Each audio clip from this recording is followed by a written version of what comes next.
दोस्तों, आपको पता है जमातुल इस्लामी क्या है? जमातुल इस्लामी वो ऑर्गेनाइजेशन है, वो संस्था है 1971 में जब जनरल टिक्का खान वहां पे पहुंचा था तो किसने आइडेंटिफाई करा था बांग्लादेश में?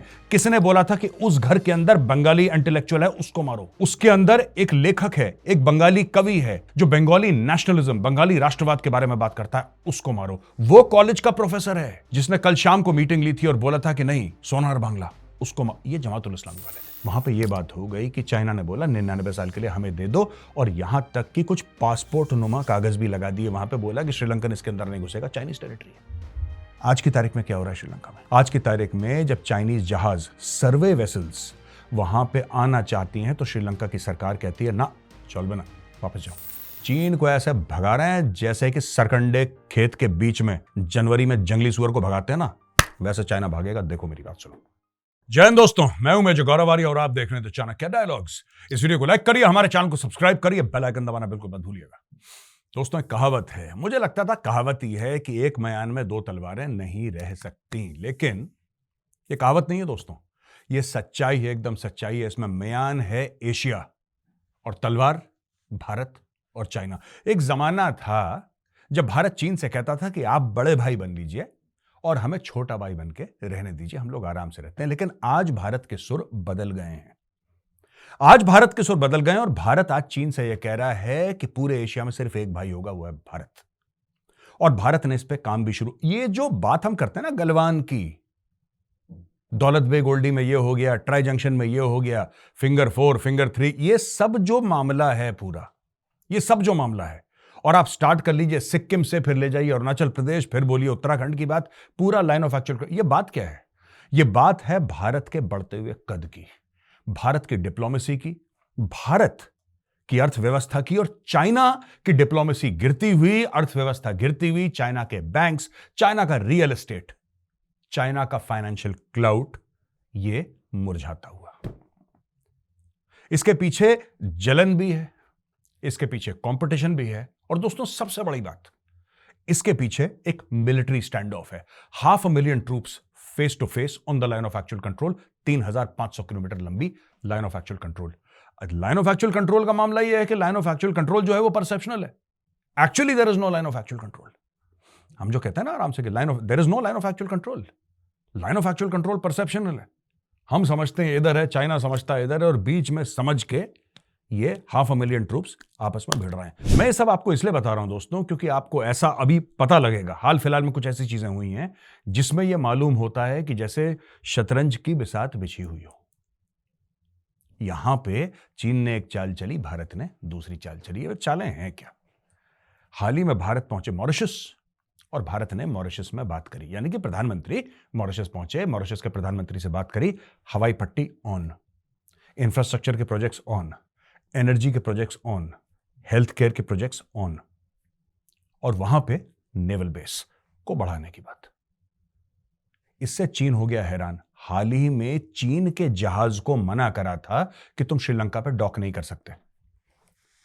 चीन तो करता चला आया है भाई। हनुमानटोटा पोर्ट बनाया है किसने?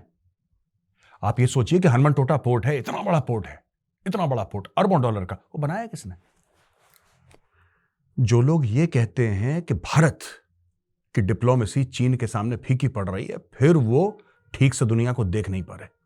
ये हमारे आसपास जो हो रहा है, मैं एक एक करके आपको बताऊंगा कि चीन ने करा क्या है और भारत ने उसकी काट कैसे करी। तब आप ये अप्रिशिएट कर पाएंगे, तब आप बेहतर समझ पाएंगे कि डॉक्टर जयशंकर ने जो बारूद की सुरंगें बिछाई हैं चीन के लिए, चीन पैर रखेगा सुरंग फटेगी, ऐसा हाल कर दिया चाइना का।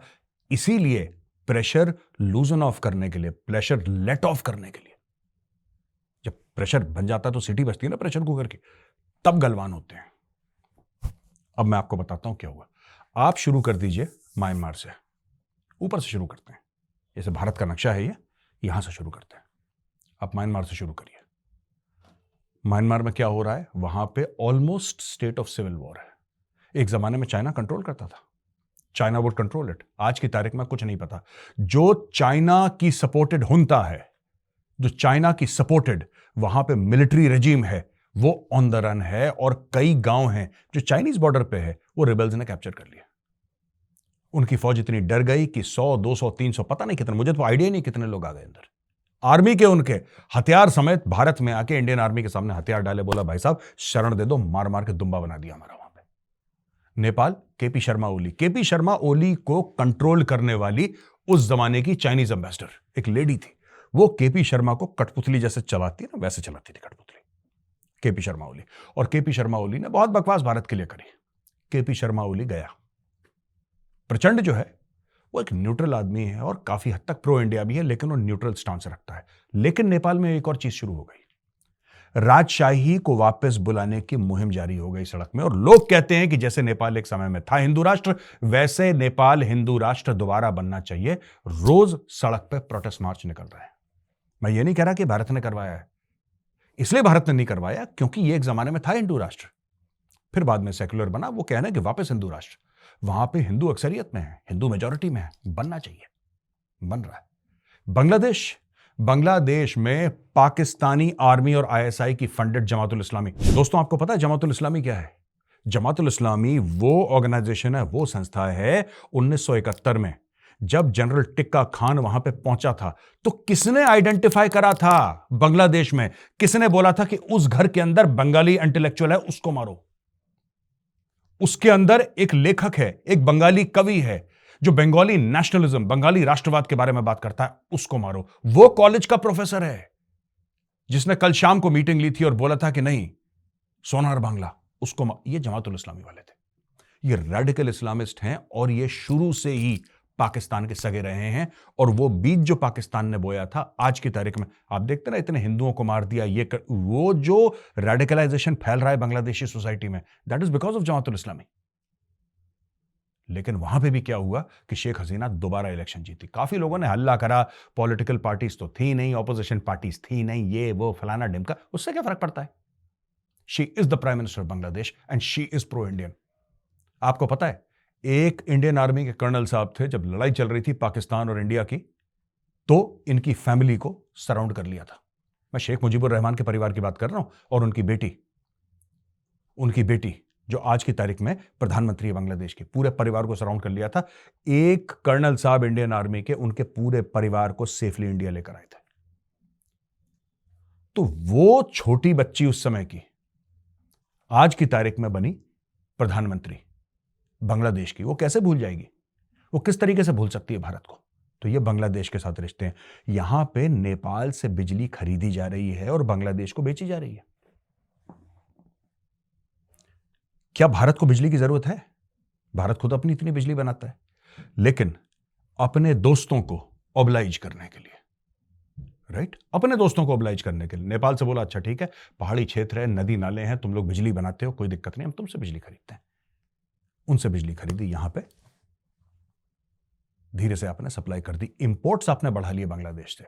बांग्लादेश के फिर से एक बार चूल्हे जलना शुरू हो गए। नीचे आ जाइए। भूटान की मैं इसलिए बात नहीं कर रहा दोस्तों, वहां पे तो इम्ट्राट है। भूटान की security is India's business. Bharat ने भूटान की सिक्योरिटी का जिम्मा ले लिया बहुत पहले। ये ट्रेनिंग कमांड है, इम्ट्राट बोलते हैं हम लोग फौज में। तो वो वहां पे भूटान में ऑलरेडी, तो उसमें कोई उसकी बात करने का वो that is not a discussion point at all. जिस दिन चाइनीज डोकलाम से ज्यादा चूं करेंगे, दाएं बाएं करेंगे, चाइनीज को भी देख लेंगे वहां पे। Now coming to Sri Lanka. मैंने दोस्तों हनुमनटोटा की बात करी। हनुमनटोटा पोर्ट चाइनीज ने बनाया। वो पोर्ट बेकार हो गया, ज्यादा कुछ उसमें मूवमेंट नहीं हुआ टर्मिनल पे। लेकिन वहां पे एक बात हो गई, वहां पे ये बात हो गई कि चाइना ने बोला 99 साल के लिए हमें दे दो, और यहां तक कि कुछ पासपोर्ट नुमा कागज भी लगा दिए वहां पे, बोला कि श्रीलंकन इसके अंदर नहीं घुसेगा, चाइनीज टेरिटरी है। आज की तारीख में क्या हो रहा है श्रीलंका में? आज की तारीख में जब चाइनीज जहाज, सर्वे वेसल्स वहां पे आना चाहती हैं तो श्रीलंका की सरकार कहती है ना, चल बना, वापस जाओ। तो वो फिर मुंह लटका के मालदीव चली जाती है। मुइजू को पैसा दे रखा है। आपको पता है मिलियंस ऑफ डॉलर्स का एक प्रोजेक्ट था जो चाइनीज सोलर कंपनीज को मिला था। Chinese solar companies were supposed to do millions of dollars of solar project. Bharat के दबाव के चलते श्रीलंकाई सरकार ने उनका कॉन्ट्रैक्ट खत्म कर दिया और एक बैंगलोर बेस्ड इंडियन कंपनी को वो कॉन्ट्रैक्ट दे दिया। अब एक इंडियन कंपनी श्रीलंका में जाके काम करेगी। श्रीलंका में एक और पोर्ट अडानी ने ले लिया और उसमें $500 मिलियन की इन्वेस्टमेंट करी अमेरिकन ने। अब पहुंच गए नीचे दोस्तों। अब चलते हैं मॉलडीव्स। थोड़ा सा लेफ्ट टर्न लीजिए, नक्शे में हल्का सा लेफ्ट टर्न लीजिए। हम पहुंच गए मॉलडीव्स।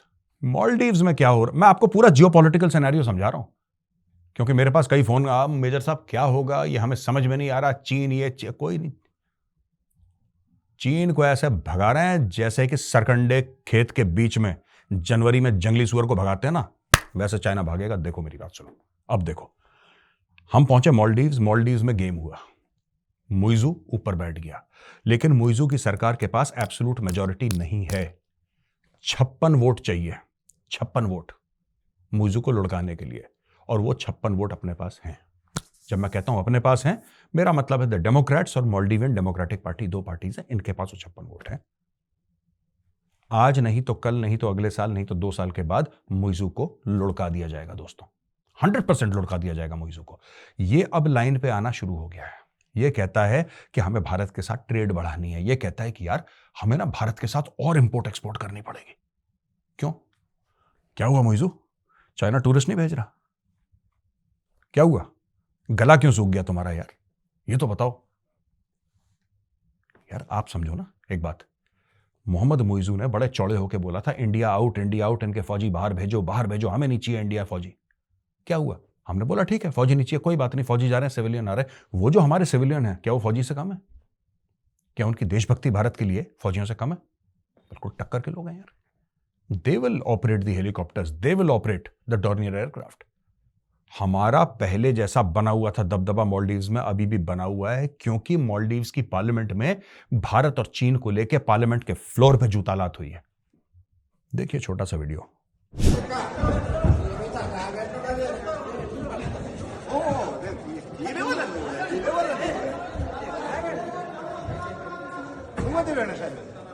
दोस्तों ये तो हुई बात मॉलडीव्स की। अब अगर हम ऊपर चले जाएं, सीधा ऊपर, पाकिस्तान बिक चुका है, लेकिन एक और बात है कि चाइना पाकिस्तान इकोनॉमिक कॉरिडोर रुक चुका है, और भारत यूनाइटेड नेशंस में बात बोल चुका है कि चाइना पाकिस्तान इकोनॉमिक कॉरिडोर जहां से पाकिस्तान के अंदर आता है और घुसता है, वो एक्चुअली एरिया जो है वो पाकिस्तान का है ही नहीं, वो है ही नहीं, वो भारत का एरिया है। As per the 1994 Indian Parliament resolutions, that area belongs to us। और वो पार्लियामेंट के रेजोल्यूशन बहुत पहले हमारा है, वो तो सदैव ही हमारा था, लेकिन वो पार्लियामेंट ने मोहर लगा दी उस चीज के ऊपर। गिलगिट बाल्टिस्तान, पाकिस्तान ऑक्यूपाइड कश्मीर, जिसको बड़े फक्र के साथ पाकिस्तानी कहते हैं, आजाद कश्मीर, उसको तो आजाद करवाना बाकी है अभी। अगर आप पूरे बेल्ट एंड रोड को देखें दोस्तों, मैं क्यों बोल रहा हूं आपको ना, मैं हुक पे आ रहा हूं। हर एक न्यूज का एक हुक होता है ना कि ये इंपॉर्टेंट पॉइंट है। मैं आपको पूरे नक्शे में समझा रहा हूं, इसमें स्टोरी क्या है अब मैं आपको बताता हूं। चाइना पाकिस्तान इकोनॉमिक कॉरिडोर और बेल्ट एंड रोड इनिशिएटिव की बैंड बजा दी इंडिया ने।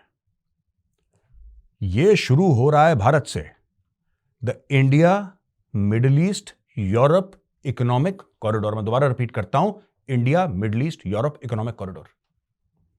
ये भारत से शुरू होती है, ये सऊदी अरब से लेते हुए सीधा सीधा जाती है, इजराइल से घुसती चली जाती है, ये ग्रीस यूरोप में है, और ग्रीस से घुसती चली जाती है, सीधी पहुंच जाती है ये वेस्टर्न यूरोप। और वेस्टर्न यूरोप का सबसे अमीर मुल्क जर्मनी। सोचने वाली बात है दोस्तों।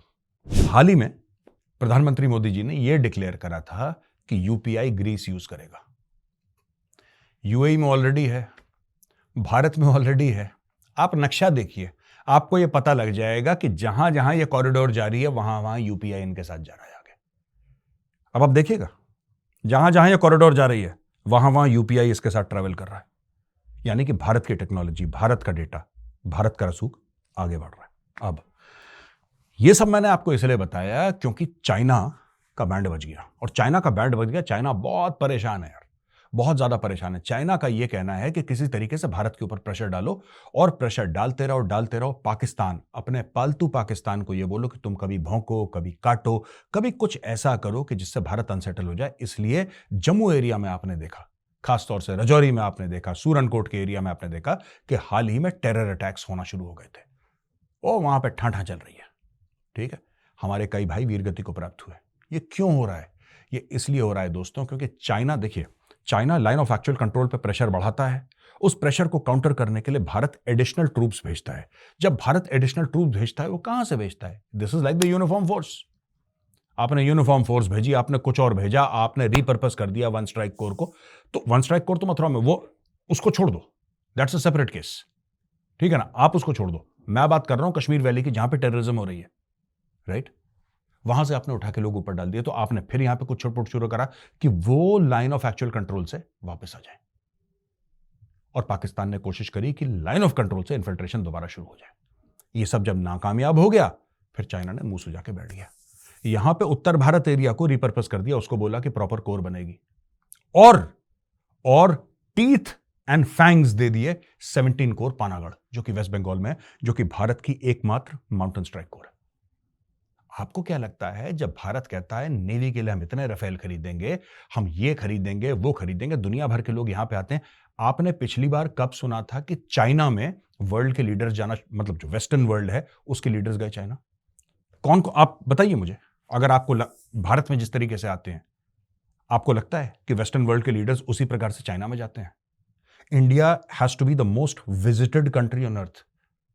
हो सकता है अमेरिका थोड़ा बहुत टक्कर दे तो दे, लेकिन इतने हेड्स ऑफ स्टेट, मैं हेड्स ऑफ स्टेट की विजिटिंग की बात कर रहा हूं, मैं और आम नागरिकों की बात नहीं कर रहा, जितने हेड्स ऑफ स्टेट इंडिया में आए हैं पिछले 5 साल में, मुझे लगता कि एक आध और कोई देश होगा, यूएस वगैरह होगा तो होगा, वरना आई डोंट थिंक पूरे यूरोप में इतने लोग आए होंगे जितने अकेले भारत में हैं। बॉस, ये जलवा।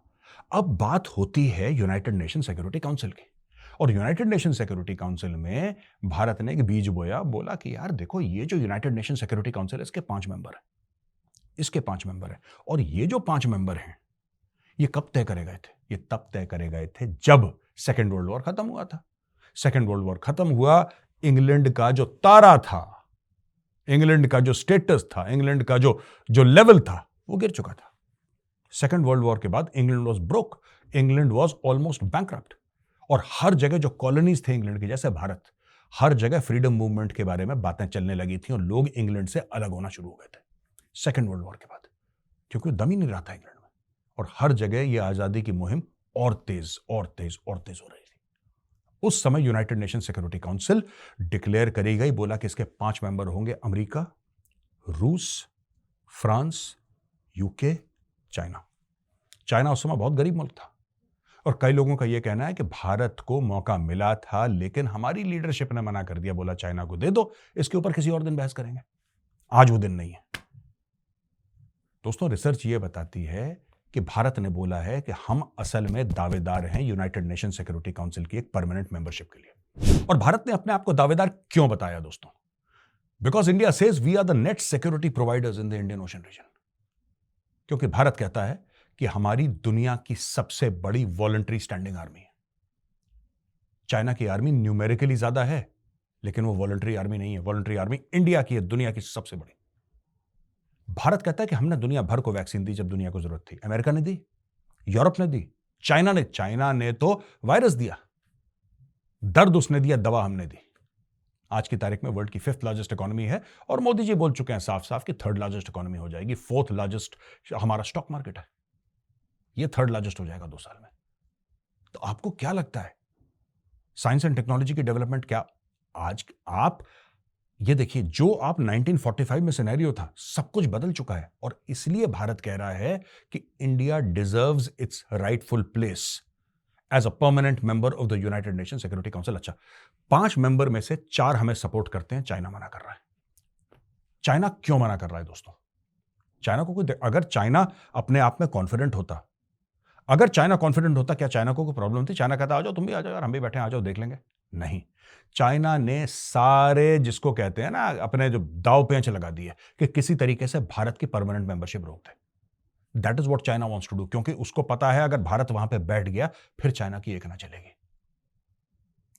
फिर भारत पूछेगा चाइना से कि बेटा, मौलाना मसूद अजहर टेररिस्ट क्यों नहीं है? तुम क्यों रोक रहे हो उसको? अभी भारत पूछता है, लेकिन जब वहां पे बैठ के पूछेगा, तब चाइना का गला सूखेगा। Then they will have no answer. मैं आपको एक और बात बता दूं, किसी बहुत महान व्यक्ति ने, जिसका नाम मैं भूल रहा हूं, उसने बोला था कि चाइना ने 2 पागल कुत्ते पाले हैं। One is north Korea, the other is Pakistan. ये जो पूरा पाकिस्तान कर रहा है दोस्तों, everything that Pakistan is doing today, ये सारा का सारा चीन की शय में कर रहा है। जो हमारे यहां खून खराबा होता है, हमारे यहां 26/11, Akshardham attack, 1993 Mumbai bomb blasts, parliament attacks, Kashmir में, पंजाब, ये सब कौन करवा रहा है? ये सब पाकिस्तान करवा रहा है क्या? लेकिन पाकिस्तान की इतनी औकात है? पाकिस्तान प्रॉक्सी है चाइना का। चाइना हर चीज करवाता है, चाहे चाइना को वहां पे उल्फा वालों को ट्रेनिंग देनी हो पाकिस्तान में। Yes, the ULFA was trained in Pakistan, it was trained by the ISI. ये सब कौन फैसिलिटेट करवा रहा है?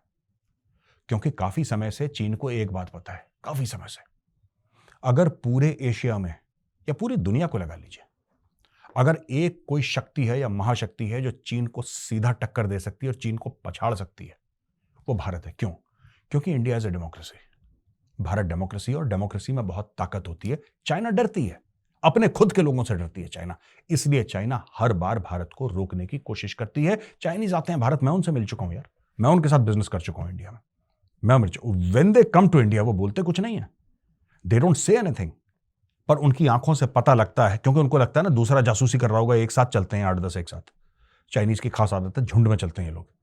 जब झुंड में चलते हैं उनको लगता है कोई मेरी शिकायत ना कर दे, कोई मेरी रिकॉर्डिंग ना कर दे, फोन पे रिकॉर्डिंग कर ले कोई चुपचाप, और वहां पे जाकर शिकायत कर दे कि तो अपने देश की बुराई कर रहा था। लेकिन उनकी आंखों में चमक होती है कि यार आप लोग ये भी कर सकते हो, आप लोग ये भी कर सकते हो। देखिए, इकोनॉमिक डेवलपमेंट है चाइना की, इसमें कोई मतलब मैं कोई नई बात आपको नहीं बता रहा। China has got more money than India, better infrastructure than India, ये भी मैं मानता हूं। लेकिन जितना फ्रीडम भारत में है, उस फ्रीडम से चाइना को डर है। चाइना नहीं चाहता कि Bharat United Nation Security council में जाए, और भारत चाहता है कि वो जाए। ये चाहने और ना चाहने की लड़ाई है बॉस। तो दोस्तों, यहां पे वीडियो होता है खत्म। अब चलते हैं सवाल और जवाब पे। दोस्तों, पहला सवाल है नवीन कुमार जी का। जय हिंद सर। जय हिंद नवीन जी। आप कह रहे हैं कि क्या भारत को TAR, Tibet autonomous region, TAR को डी रिकॉग्नाइज नहीं करना चाहिए? चाइना इससे बैकफुट पे आ जाएगा और हम लोग अक्साई चेन रिक्लेम कर लेंगे। उसलिए हमें चाइना में एक फ्रीडम स्ट्रगल ट्रिगर करना पड़ेगा, and if needed involve diplomatically and militarily. Naveen ji, इसमें 2-3 प्रॉब्लम्स हैं। पहली प्रॉब्लम तो यह है कि तिब्बत की जो डेमोग्राफी है वो बदल गई है। हम लोग ये मानते हैं कि तिब्बत में प्योर टिबेटन्स रहते हैं, ये हम लोग मानते हैं। पंजाब में पंजाबी रहते हैं, यूपी में यूपी वाले रहते हैं, बिहार में बिहारी रहते हैं, महाराष्ट्र में महाराष्ट्रन रहते हैं। तो लॉजिक यही कहता है कि तिब्बत में तिब्बती रहते होंगे। प्रॉब्लम यह है कि हजारों लाखों की तादाद में हान चाइनीज, जो मेन पॉपुलेशन है चाइना की, एक एथनिक ग्रुप है कॉल हान चाइनीज। हान चाइनीज को तिब्बत भेज भेज के वहां पे लड़कियों से शादी करवाई, वहां पे उनको सेटल डाउन करवाया। उसके बाद जो बच्चे वहां पे पैदा हुए, जाहिर सी बात है वो बच्चे चाइना के लिए फेथफुल थे, और आज भी हैं। चाइना ने एक और काम करवाया वहां पे, चाइना ने री एजुकेशन कैंप्स करवाए। उनको यह बताया गया कि तुम्हारा मजहब बुद्धिज्म खराब है, जैसा कि चाइना शिंगजियांग प्रोविंस में भी करता है, वही चीज चाइना ने करी। तो इतना आसान नहीं होगा। क्या वहां पे अभी भी आजादी के दीवाने हैं? बिल्कुल हैं। क्या वहां पे लोग हैं जो चीन से लड़ना चाहते हैं? बिल्कुल हैं, लेकिन उतने ज्यादा नहीं हैं। आपको हर एक चीज के लिए ना बहुत से क्रिटिकल मास चाहिए। आपको क्रिटिकल मास चाहिए। वो क्रिटिकल मास सक्सेस और फेलियर के बीच में फर्क है। वो क्रिटिकल मास, मुझे नहीं लगता कि आज की तारीख में तिब्बत में वो क्रिटिकल मास है कि आजादी की लड़ाई लड़े। यहां पे कई आजादी के दीवाने हैं भारत में, तिब्बती। आप चले जाइए, आपको मिल जाएंगे, यहां पे बहुत तिब्बतन्स मिल जाएंगे। किसी दिन मैं आपको SFF के बारे में बताऊंगा, special frontier force. Special frontier force कैसे बनी, किसने बनाई, क्यों बनाई, वो क्या करती है। आपके सवाल का जवाब, कई सारे जवाब है, उसमें से एक जवाब SFF भी है। सव्या कार्बन, सव्या साची फ्रॉम इंदौर। जय हिंद सर। जय हिंद Savya ji. I want to ask you just one thing major, ये probable road map for reoccupation of POK, how will the influx of radical Pakistani from POK effect on the overall stability of J. ये देखिए बड़ा important सवाल है, यही मैं कहता हूं ना आपसे। ये जो POK की बात है कई बार डिस्कस कर चुके हैं। POK में हो क्या रहा है ना कि ये जो टेक बैक POK, ये होगा 110% होगा। चाइना ने जो टेरिटरी घेरी है, शक्सगांव वैली की बात मैं और भी बात कर रहा हूं, not just that area, I am talking about everything, and I am also talking about Gilgit Baltistan and Pakistan occupied Kashmir. मैं, क्योंकि आपने POK के बारे में पूछा, वहां पे एक मुहिम जमीन से खड़ी हो गई है कि दरवाजे खोलो, हमें भारत जाना है, दरवाजे खोलो, हमें भारत के साथ मिलना है। पाकिस्तानी फौज के खिलाफ आम सड़क पे चलता हुआ जो लेबरर है, ठीक है, जो वहां पे दुकानदार है, जो छोटा बिजनेसमैन है, जो स्कूल का टीचर है, बच्चा है, वो खड़ा हो गया प्लकार्ड लेके। इन्होंने पूरी जान लगा दी पाकिस्तान ने पूरी जान लगा दी कि भारत के इलाके में आजादी की तहरीक चले। उल्टी तहरीक वहां पे चल गई और पाकिस्तान को बड़ा दुख है इस चीज का। पाकिस्तान बड़ा परेशान है इस चीज को लेकर। लेकिन सच तो यही है कि वहां पे मुहिम चल गई। अब भारत जितना अपने कश्मीर को, भारत जितना जम्मू और कश्मीर को और लद्दाख को भी, लद्दाख भी इसमें शामिल है, जितना इनको चमकाएगा, जितना चमकाएगा, और मैं बता रहा हूं इसमें ऑप्टिक्स बहुत जरूरी होते हैं। जो आप काम कर रहे हैं, जैसे कि दुनिया का सबसे बड़ा रेलवे ब्रिज हो गया, सबसे ऊंचा, माफ कीजिएगा, सबसे ऊंचा रेलवे ब्रिज हो गया, इलेक्ट्रिकल ट्रेन्स हो गई, ये हो गया, ये फैक्ट्री लग रही है, ये लग रहा है, दुनिया भर की चीजें, all India institute of medical science है, IITs हैं, ये सब कुछ हो रहा है ना। मैं एक और सरकार को सलाह देना चाहता हूं। यहां पे एक रिक्वेस्ट है मेरी, सलाह तो मैं क्या ही दूंगा सरकार को। You should get somebody to have a IPL team from JNK। बहुत जरूरी है, मेरी बात मानिए। ये जो है ना, जिसको शतरंज में कहते हैं ना, एक चाल शह और मात, ये है एक चाल शह और मात। ये पूरा गेम बदल देगी अगर JNK के नाम की एक IPL टीम हो, जो कि कश्मीर में भी हो और जम्मू में भी, दोनों जगह उसका हेडक्वार्टर होना चाहिए। ये IPL की टीम एक गेम चेंजर होगी। क्रिकेट से ज्यादा भारत में मेन स्ट्रीमिंग चीज कोई है ही नहीं।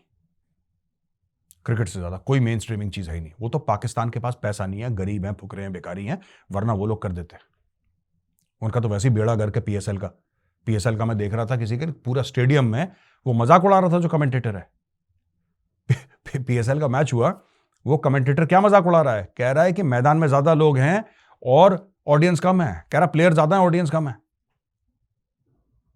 प्लेयर क्रिकेट में टोटल 22 होते हैं, एंड एट अ टाइम मैदान में कितने, 11+2 तो होंगे, और आप 2 एम्पायर ले लो। कह रहा है इतने टोटल मिला के भी भीड़ में नहीं है, इतने लोग आए नहीं को देखने के लिए। तो ये वहां पे मैं आप बता रहा हूं, अगर आप ये चीज कर दोगे, बाकी आप इंफ्रास्ट्रक्चर करो, सब चीज करो, if you can have a JNK cricket team which is like a IPL cricket team JNK की, ये बहुत बड़ा गेम चेंजर होगा साइकोलॉजिकली।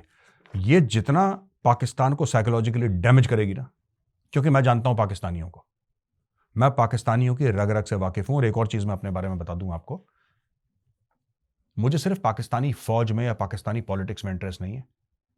पाकिस्तान में शादियों में, मेहंदी में कौन से गाने बजते हैं वो भी मेजर को पता है। मैंने बिल्कुल घोट के पी रखा है पाकिस्तान, इसलिए मैं ये एडवाइस दे रहा हूं सरकार को। आप बोलिए किसी भी 1-2 बड़े बिजनेसमैन को, महिंद्रा साहब हैं या टाटा हैं या कोई भी हैं, अडानी हैं, अंबानी को, पैसे की कोई कमी नहीं है। They should have one team from JNK, one IPL team.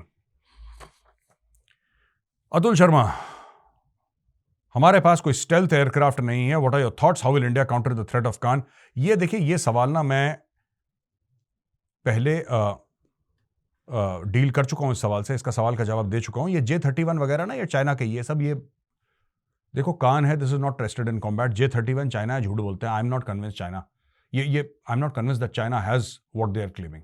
अच्छा होगा एयरक्राफ्ट, मना नहीं कर रहा, लेकिन ये चाइनीज जो है, more of marketing and less of product. ठीक है, भारत भी अपने स्टेल्थ प्रोग्राम पे काम कर रहा है। It takes time. काफी टाइम तक हम लोग सो रखे थे इस चीज के बीच में। कुछ साल पहले गवर्नमेंट ऑफ इंडिया ने इसके ऊपर पूरा एक्सेलेरेटर दबा दिया है। आपको 2025-2026 तक आपको रिजल्ट सामने आ जाएगा। ये जो पूरी चीजें हो रही है ना, कि साफरान का इंजन आ रहा है, जी का इंजन आ रहा है, काहे के लिए आ रहा है? ऑफ कोर्स फाइटर एयरक्राफ्ट में डलेगा, लेकिन you are talking about a 5th generation stealth fighter twin engine. यही बात कर रहे हैं ना आप? बोल दिया DRDO ने तथास्तु, हो जाएगा ये, आप देख लीजिएगा, 1-2 साल की बात है। हकाइशन राणा, जय हिंद गौरव सर। जय हिंद राणा साहब। No updates coming on Tejas Mark 2 and AMCA, what is India's progress regarding 5th generation fighter. यही देखिए, ये पहला वाला सवाल का जवाब है, मैंने आपको बता दिया। ये प्रोग्रेस है, हम लोग देख नहीं पाते। जैसा मैंने बोला, आपने देखा ना साफरान के इंजन फ्रांस से लिए हैं। द मेन थिंग इज, देखिए, वी हैव दैट टेक्नोलॉजी। ये जो स्टेल्थ वाली है ना, जो स्टेल्थ वाला बेसिक है, that we have that technology. बात इंजन्स की थी। अब जी का भी इंजन है, वो भी कांग्रेस ने डील साइन कर दी है। फ्रांस ने बोला 100% टेक्नोलॉजी ट्रांसफर। ये आपके मैन्युफैक्चर होंगे भारत में, और ये करेंगी प्राइवेट कंपनीज मैन्युफैक्चरिंग को, right, along with DRDO, along with HAL। तो ये सब होने वाला। आप इसमें देखिए, थोड़ा सा डिले जरूर हुआ है, क्योंकि हमें ना आज से 15 साल पहले इसके 20 साल पहले इसके बारे में सोचना चाहिए था। प्रॉब्लम यह है कि 6-8 साल पहले इसके बारे में सोच शुरू हुई, तो टाइम तो लगता है। जेस्टेशन, लॉन्ग जेस्टेशन प्रोजेक्ट्स होते हैं ये लोग। आप ये नहीं कह सकते कि अरे आज चुटकी बजाई कल जेट कहाँ है हमारा, नहीं, इसमें टाइम लगता है। और अगर आपको खुद का बनाना है तो और टाइम लगता है, उसी का इंतजार है। बहुत जल्दी हो जाएगा, because things are falling in place very rapidly. तो दोस्तों, ये कैसा लगा आपको आज का प्रोग्राम, ये वीडियो कैसा लगा? अगर पसंद आए तो इस वीडियो को लाइक करिए, हमारे चैनल को सब्सक्राइब करिए, बेल आइकन दबाना बिल्कुल मत भूलिएगा। जय हिंद, वंदे मातरम, भारत माता की जय।